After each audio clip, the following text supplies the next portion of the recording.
박영수 특검팀이 90일간의 대장정을 마무리하고 오늘 그동안 입건한 피의자들을 대거 재판에 넘깁니다.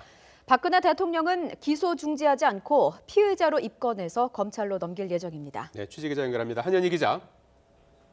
네, 서울 대치동 특검 사무실입니다. 예, 특검이 기소하는 피의자는 모두 몇 명입니까? 네, 특검이 이재용 삼성전자 부회장 등 15명을 기소하고 최순실 씨 등 4명은 추가 기소하기로 했습니다. 앞서 기소한 인원까지 합하면 특검 단계에서 기소하는 피의자는 모두 30명이고 이 가운데 구속된 사람도 13명에 달합니다.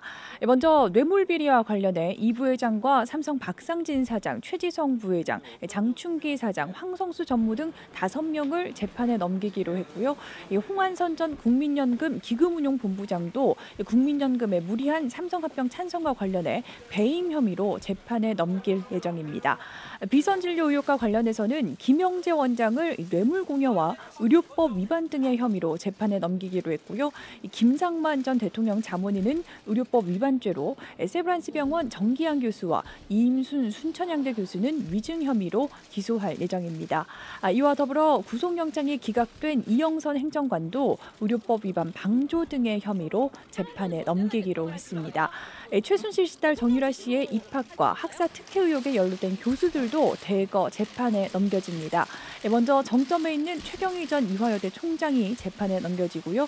이대 체육과학부 이원준, 이경옥 교수와 김종 전 차관을 최순실 씨에게 소개한 것으로 알려진 하정희 춘천향대 교수도 불구속 기소할 예정입니다. 이와 함께 검찰이 기소했던 최순실 씨와 안종범 전 수석도 뇌물수수 혐의 등을 적용해서 추가 기소할 예정이고요. 특검이 앞서 기소한 남궁곤 전 입학처장과 류철근 교수도 다른 혐의를 추가하기로 했습니다. 특검은 다음 달 6일 오후 2시에 최종 수사 결과를 발표하기로 했는데요.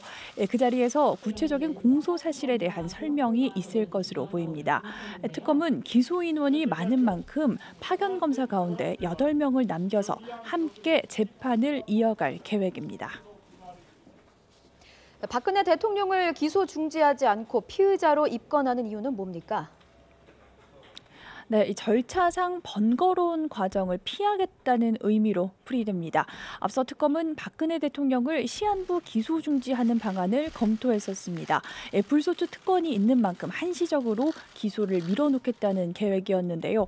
하지만 곧바로 수사해야 하는 경우를 고려해서 기소 중지를 하지 않고 피의자로 입건만 해서 검찰로 넘기기로 했습니다.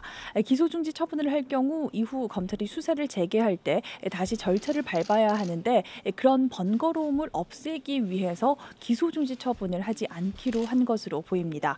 박 대통령은 앞서 검찰 수사 단계에서도 강요 혐의와 공무상 비밀 누설 혐의 등의 공범으로 입건된 상태고요. 문학의 블랙리스트와 관련해서도 김기춘 전 비서실장 등의 공모자로 지목돼 있습니다.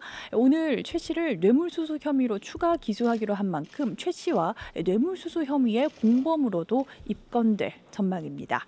지금까지 서울 대치동 특검 사무실에서 YTN 한현입니다.